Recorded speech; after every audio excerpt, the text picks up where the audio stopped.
Success అనేది attendance లాంటిది, మనం వెళ్తే కానీ ఈరు. అదే ఫెయిల్యూర్ అనేది అందమైన అమ్మాయి లాంటిది, రోజు ఒక్కసారి చూడకపోతే నిద్రపడి చావదు. నాకు బ్రహ్మాండమైన ఫ్రెండ్ ఉన్నాడు, వాడి పేరు కమలాకర్. వాడు రాత్రి అంతా కష్టపడి చదివి పొద్దున వెళ్ళి ఎగ్జామ్ హాల్లో కూర్చున్నాడు. వాడి పక్కన ఒక అందమైన అమ్మాయి పడింది. తర్వాత ఆ క్వశ్చన్ పేపర్ లో ఔరంగజేబ్ గురించి రాయని ఉంది. వాడు రాశాడ్రా, ఔరంగజేబ్ కళ్ళు అదిరిపోయే కళ్ళు, ఔరంగజేబ్ గొంతు అబ్బో గొంతు, ఔరంగజేబ్ పెదాలు. అసలు ఏంట్రా ఇది? పొద్దునగా అమ్మాయి పాస్ అయిపోయింది, ఇటు దరిద్రుడు ఫెయిల్ అయి చచ్చాడు. జీవితంలో ఫెయిల్యూర్ అనే వాడు చవి చూడలేదు ఇప్పటి వరకు.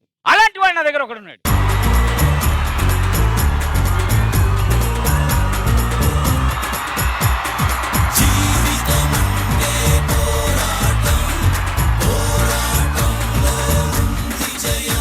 సక్సెస్ అనేది తిరుమల కొండతో సమానం. అరే ఎక్కేటప్పుడు చాలా అలుపు ఉంటది, ఎక్కిన తర్వాత గెలుపు ఉంటది.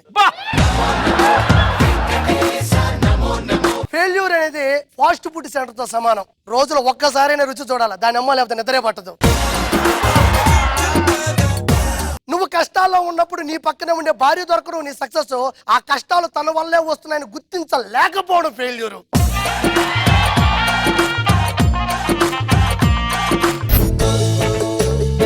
ఏదైనా తెగే వరకు లాగడం మా ఆడవాళ్ళకు బాగా అలవాటు.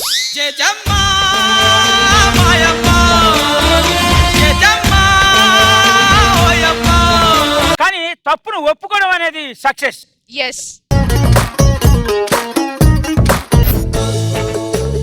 అబ్బా నాకు మెసేజ్ చెయ్యట్లేడే, నీకు చేసాడా?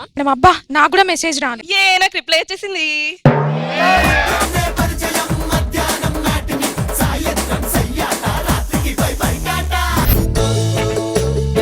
పాముకి కూరలోనే ఉంటుంది విషం, మాకు మాత్రం ఒళ్ళంతా ఉంటుంది విషం.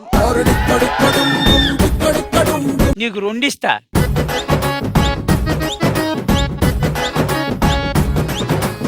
పాము కాటేస్తే మందు ఉంది, కానీ అమ్మాయి కాటేస్తే మందు లేదు.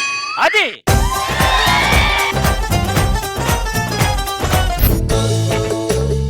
నేను ఫెయిల్ అయినా పర్లేదు కానీ నా బాయ్ ఫ్రెండ్ పాస్ అయ్యేలా చూడు దేవుడా, లేకపోతే నాకు షాపింగ్ కి ఇబ్బంది అయిపోతుంది.